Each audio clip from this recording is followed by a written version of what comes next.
গত 11ই জুলাই হয়েছিল last meeting, আর আজকে রুটিন মিটিং হিসেবে হয়েছে। এখানে আমাদের বিভিন্ন ইস্যু ছিল, দেশের সার্বিক রাজনৈতিক পরিস্থিতি, তারপরে সাংগঠনিক বিবিধ ইত্যাদি আলোচনা হয়েছে।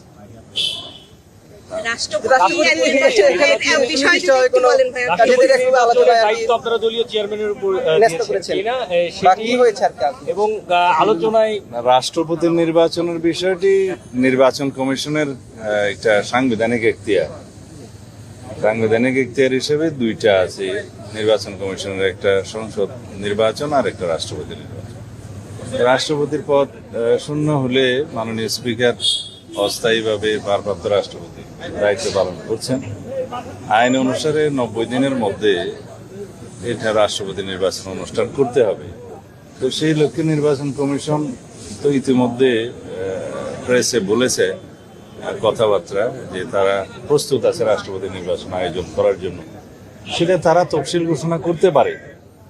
তফসিল ঘোষণা করলে দলের পক্ষ থেকে প্রার্থী কে হবেন সেই দায়িত্ব আমরা মাননীয় চেয়ারম্যান হিসেবে আমাদের মানে প্রধানমন্ত্রীর উপরে স্থায়ী কমিটি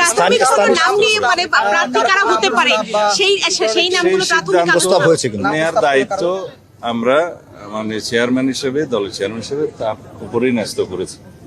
সেটা তিনি সেই সিদ্ধান্ত মাননীয় প্রধানমন্ত্রী নেবেন দলের চেয়ারপারসন হিসেবে। মাননীয় মন্ত্রী আরেকটা বিষয় হচ্ছে, সেপ্টেম্বরে তো এই যে সংবিধান অনুযায়ী যেহেতু 90 দিনের মধ্যে এরা বিশেষ অধিবেশনের মাধ্যমে তো করা যায় রাষ্ট্রপতি নির্বাচন, এই বিশেষ অধিবেশন হওয়ার কোনো সম্ভাবনা আছে কিনা বা বিএনপি সেটা মনে করে কিনা, এই ধরনের আলোচনা এখানে হয়েছে? নির্বাচন কমিশন তফসিল ঘোষণা করলে মনোনয়নপত্র বিক্রি হবে, জমা হবে, যাচাই বাছাই হবে।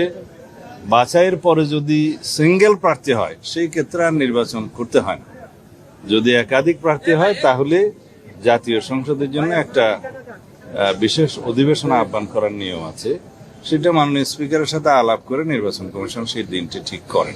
স্থানীয় সরকার নির্বাচন নিয়ে কি সিদ্ধান্ত হলো? স্থানীয় সরকার নির্বাচন বিষয়ে মাননীয় মহাসচিব কথা বলেছেন নিশ্চয়ই? না, বলেননি।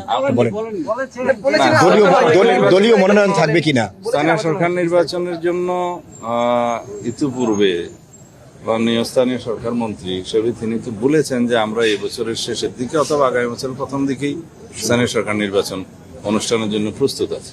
সেই হিসেবে প্রস্তুতি চলছে।